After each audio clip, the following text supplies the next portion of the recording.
BodyBags,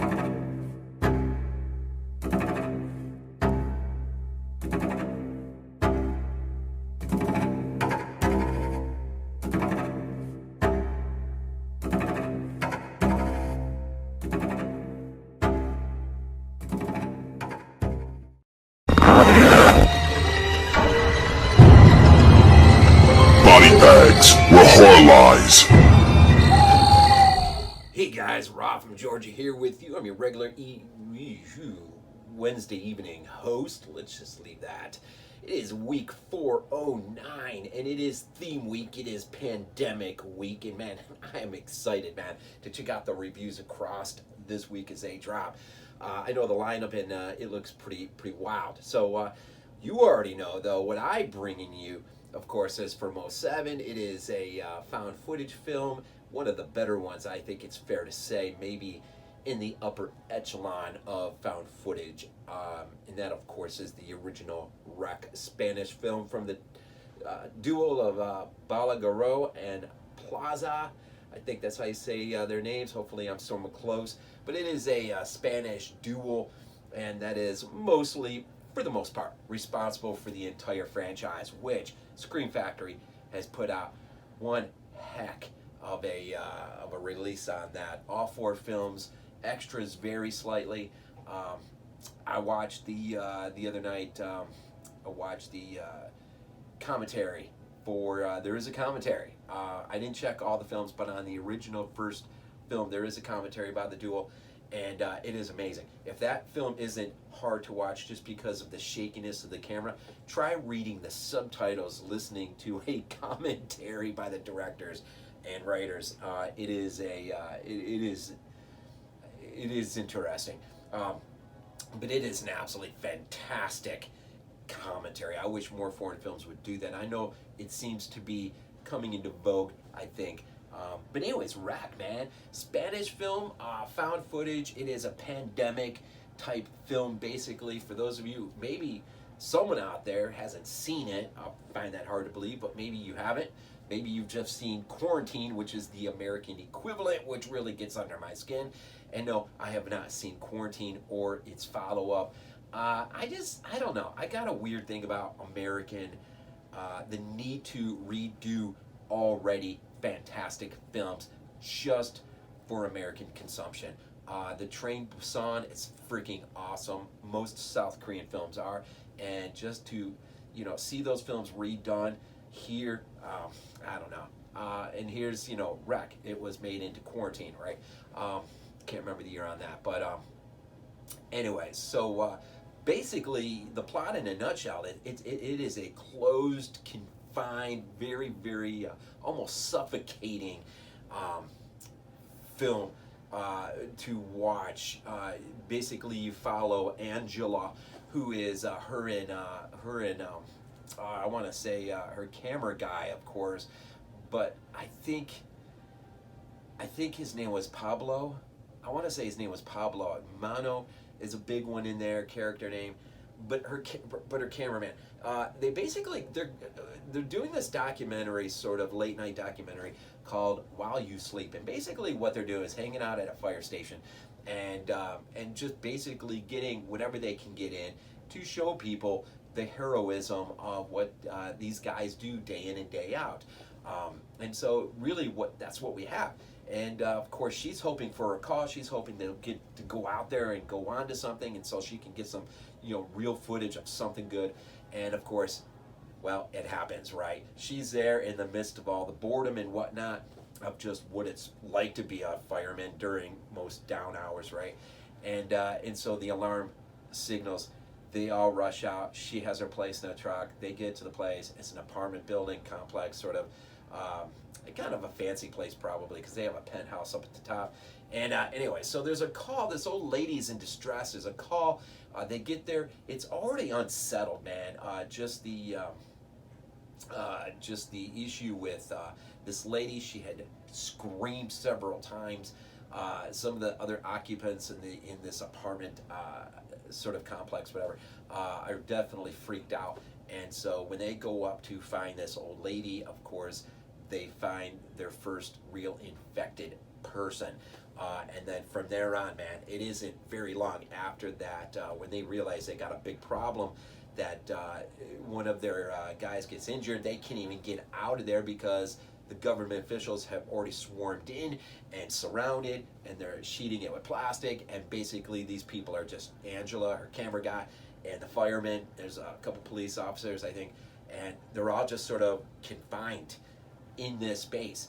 And the virus starts to break out, and so basically, it is a sort of a confined film in this space, and it begins on the bottom, and it just makes its way all the way up to the top when finally you're with Angela and her cameraman, and they are in the penthouse, and that's when some of the answers really begin to fall.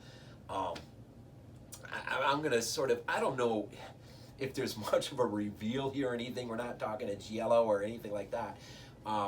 It is what it is. So I think I'm just going to talk freely here for a minute.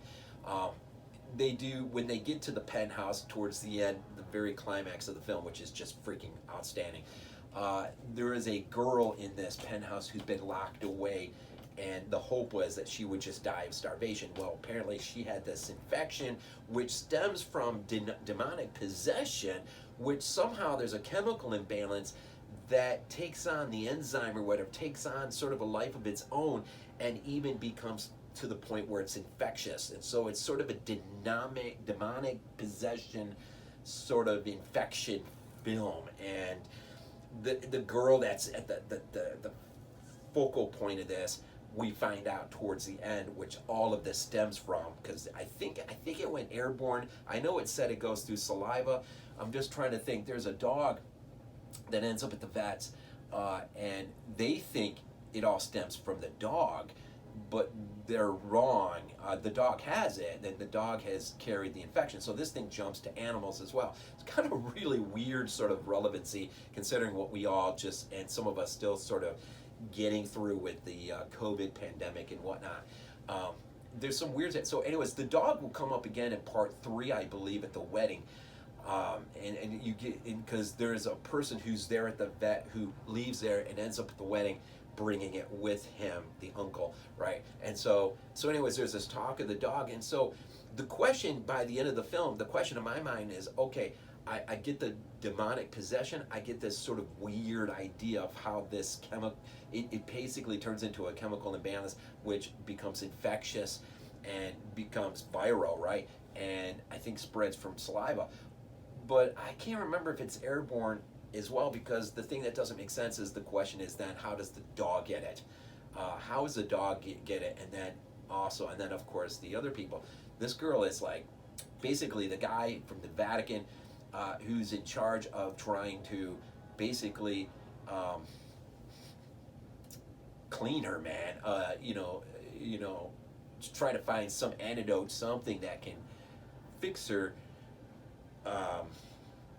Realizes the only thing he can do is just basically seal her in a room and hope she dies of starvation.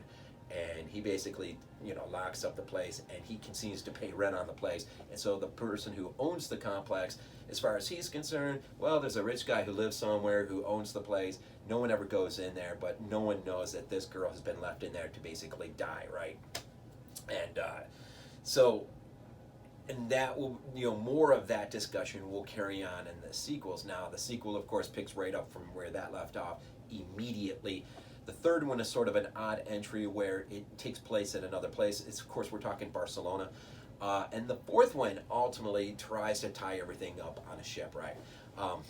Out at sea. But really, Angela is the focal point of the entire franchise. It's freaking, man, I'm telling you what, man. This is easily one of my favorite pandemic-related films. You get into the commentary, you listen to how the cinematographer was just like literally another actor with the camera, and the idea is the camera becomes the audience. We are witnesses, we're there with it, and that's how the camera is used. It is a very, very extremely phonetic, ordered chaos that they somehow managed to carry through the film. A lot of times the actors and actresses didn't even know the extent of the scene they were doing day to day, it was basically being thrown or thrusted upon them, and they had to be as much in the real as humanly possible. I would say this: if you're not a big subtitle fan, if you're not a big foreign fan, just because of the subtitles and everything else, dude, this is one of those movies you have got to just suspend, the frustration of that. That may be for you personally. You really need to sit and watch this movie. This movie, man, is just out of this freaking world. And the sequel, so freaking the second one, man, that may even be better. I love the third. The third, for me, is the most entertaining of the bunch. I absolutely love that movie. But, man, there's no questioning number one, the original. It is something else. So, basically, you just go with these people, and everything is just chaos inside. And it is an amazing ride to just go on. So I cannot recommend this movie near enough. Now, unless, of course, being that COVID has impacted you on a very, very personal level, you may just be abstaining from these types of films. It just hits way too close to home. That's understandable. This is one of those movies that maybe you just need to stay away from. If not, and you haven't seen it, or it's been a while, then you definitely need to revisit it or just see it, because this movie, man, I'm telling you, it is easily one of the best found footage films, one of the best pandemic films I have ever seen. It is way, way, way, way up there in the very top, top 3, 2, whatever. It is that good. And Angela being in real life a TV reporter, just a lot of that component comes natural, and they did that a lot in the film. They just brought the idea of naturalism in there in a very profound way, and it just explodes off the screen, as far as I'm concerned. Rack, man, in the middle of pandemic week, I hope you've been able to enjoy the reviews that are starting to drop, and the reviews that will continue to drop throughout this week as we get ready for July.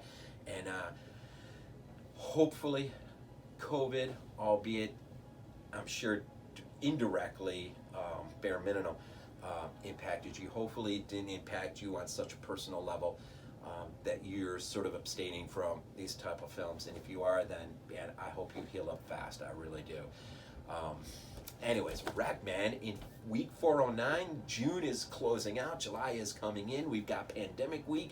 Appreciate the support, appreciate everything you guys bring to the table each and every single day, day in and day out, week in, week out, and month in and month out, right, as they say. Enjoy the rest of this week. We always end these things off, of course, with Go Bills. This is not a dream.